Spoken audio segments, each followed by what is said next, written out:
बिस्मिल्लाहिर्रहमानिर्रहीम। नाज़रीन कराम अस्सलाम वालेकुम। उम्मीद है आप खैरियत से होंगे। मैं मोहम्मद अरशाद चौधरी MI न्यूज़ की तरफ से एक बार फिर आपकी खिदमत में हाज़िर हूँ। नाज़रीन, आज हम जिन खबरों पे तबसरा करेंगे उनमें सबसे पहले खबर तो अमेरिका से आई है। वहाँ पे हमारे जो स्टूडेंट्स ज़ेर तालीम हैं, बल्कि पूरी दुनिया के स्टूडेंट्स जो ज़ेर तालीम हैं, उनके बारे में अमेरिका ने नई पॉलिसी का ऐलान किया है। जिन स्टूडेंट्स की क्लासेस ऑनलाइन हो रही थी, तो अब उनको कहा गया है कि वो अपने मुल्कों में चले जाएं। उनका जो इमिग्रेशन डिपार्टमेंट है अमेरिका का, उन्होंने कहा है जो ऑनलाइन क्लासेस वाले स्टूडेंट हैं वो अपने मुल्कों में चले जाएं। तो नाजरीन, इस पे नुक्ताचीनी भी बहुत हो रही है। जो स्टूडेंट्स का बहुत ज़्यादा इसमें नुकसान है, बड़ी मुश्किल से अमेरिका का वीज़ा मिलता है। बाज़ हमारे स्टूडेंट्स जो हैं वो अमेरिका जाना चाह रहे हैं, तो उनके लिए भी मसला है। तो बहरहाल जे स्टूडेंट्स को अब इन हालात का वहाँ पे सामना करना होगा। इनमें दो कैटेगरीज के स्टूडेंट शामिल हैं, जिनमें जो कैटेगरी है F1 और M1। F1 और M1 कैटेगरी के तहत जो स्टूडेंट्स वहाँ गए हैं,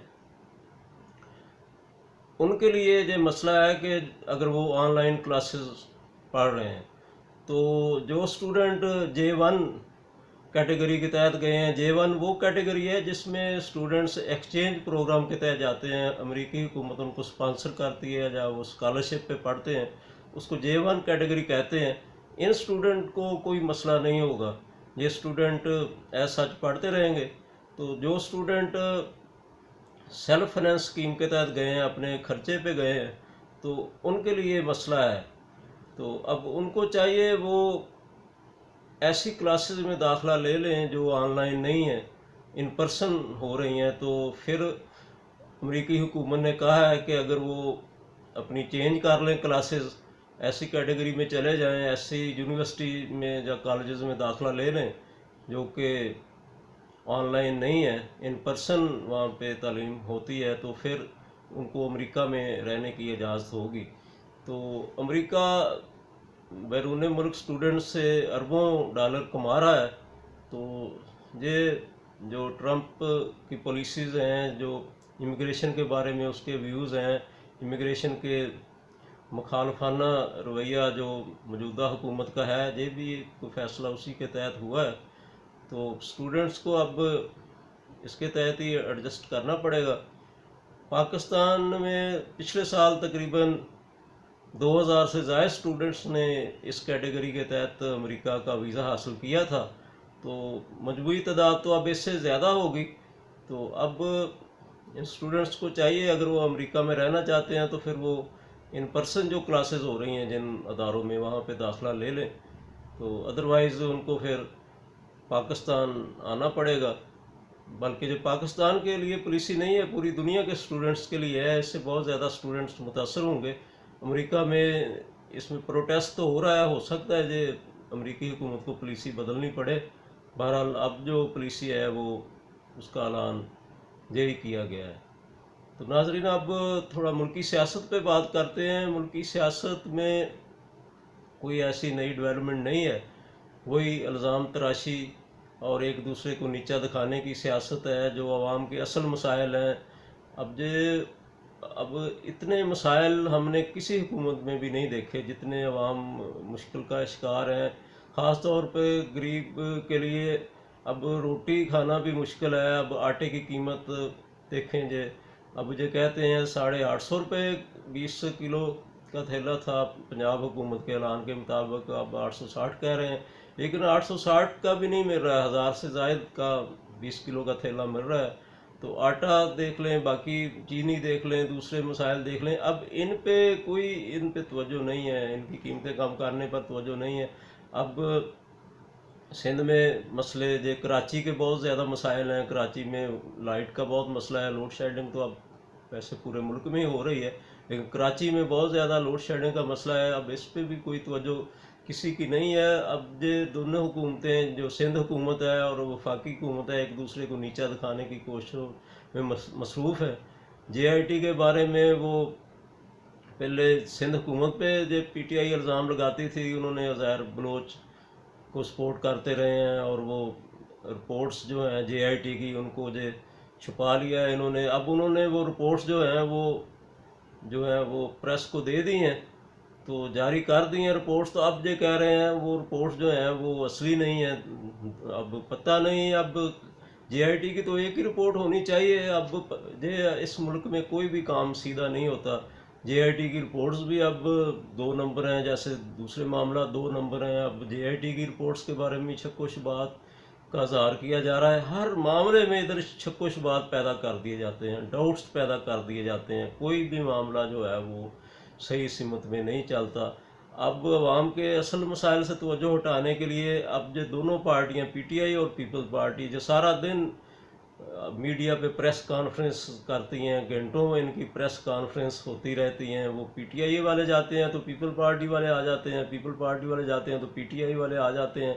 वो उनके वो कराची वाले जो PTI के हैं उनकी अलहदा प्रेस कॉन्फ्रेंस होती है। फिर वो जो वफाकी हुकूमत के हैं शिबली फराज साहब, उनकी अलहदा होती है, उनके साथ और मिनिस्टर होते हैं। सारा दिन आवाम को जो बेवकूफ़ बनाते हैं।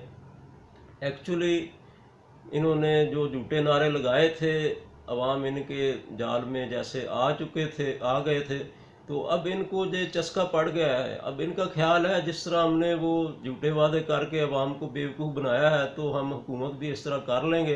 तो असल मसाइल हल करने की बजाय अब जो इल्ज़ाम तराशी, जिस तरह वो जब इलेक्शन नहीं जीता था तो इल्ज़ाम तराशी करते थे, अब भी इल्ज़ाम तराशी की वही पॉलिसी है, बल्कि उसमें इजाफा हो गया है। ये करना जो चाहते हैं, दूसरे को गंदा करो, दूसरे को बुरा साबित करो, लेकिन कोई अपनी जो है एफिशिएंसी, अपनी कारकर्दगी, गुड गवर्नेंस को शो ना करो। तो अब ये सिलसिला जारी है। अब आवाम को शऊर आ जाना चाहिए। अब आवाम भी हमारे सादा लोग हैं, भोले भाले हैं। अब उन्होंने पहले भी इन पर एतबार कर लिया, तो अब भी ये अवाम कारकर्दगी की बजाय अब अवाम को जो दूसरी तरफ लेके जा रहे हैं, दूसरे को डिग्रेड करते हैं, इल्ज़ाम तराशी करते हैं, एफिशिएंसी, कारकर्दगी के बारे में कुछ नहीं बताते, प्राइसेस के बारे में कोई ऐसी पेशरफ नहीं है। कोई कमीशन बना देते हैं, कभी कमेटी बना देते हैं, लेकिन प्राइसेस कम नहीं होती। तो गुड गवर्नेंस और दूसरी एफिशिएंसी की बजाय जो इल्ज़ाम तराशी पे ज़्यादा इनका ज़ोर है।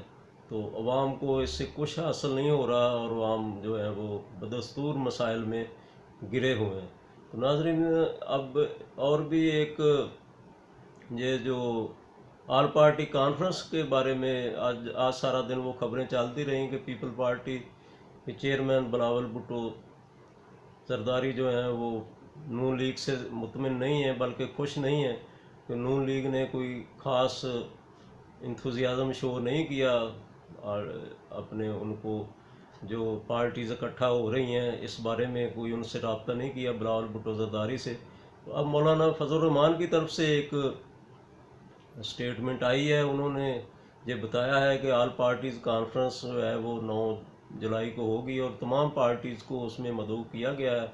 अब देखें नून लीग वाले उसमें क्या रोल अदा करते हैं, पार्टिसिपेट करते हैं या नहीं करते, और वो कोई अपोजिशन में क्या किरदार अदा करते हैं।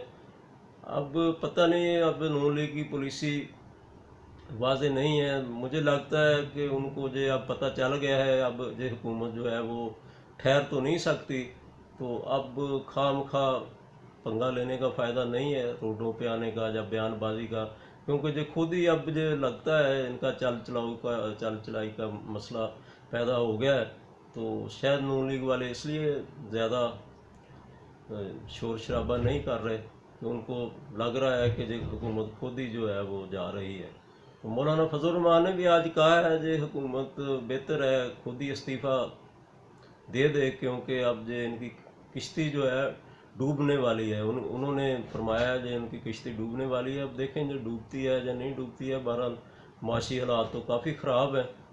तो देखें आइंदा क्या होता है। Thank you very much.